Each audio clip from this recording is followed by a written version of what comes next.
कि आप सतर्क रहें, सचेत रहें, किसी भी प्रकार के प्रलोभन में न आए, न किसी भी प्रकार का कोई कितना डराए धमकाए।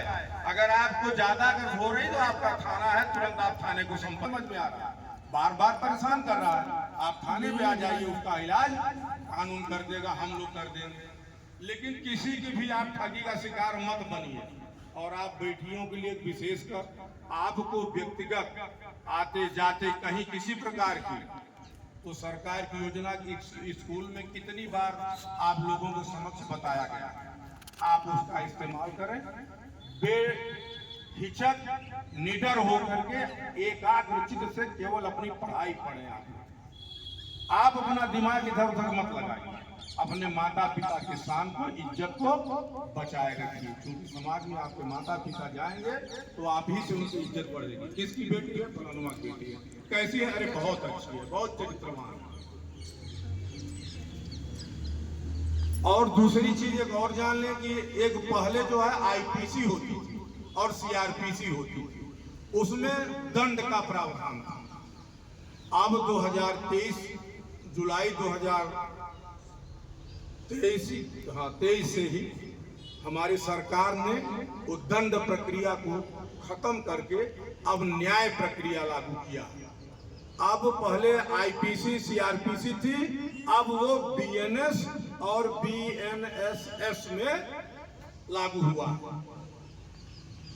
तो अब ये आप लोग और जान लीजिए, आप अपने सहपाठियों को, नाते रिश्तेदारों को, जैसे उदाहरण के तौर पर कि आप जमनिया के रहने वाले, आपके साथ जमनिया में कोई घटना घट गई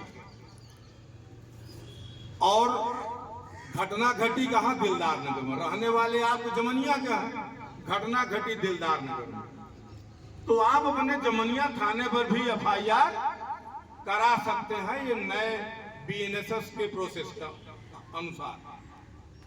आप उत्तर प्रदेश में क्या भारत में कहीं भी किसी जगह आप मुकदमा 0 एफआईआर पर लिखा जाएगा।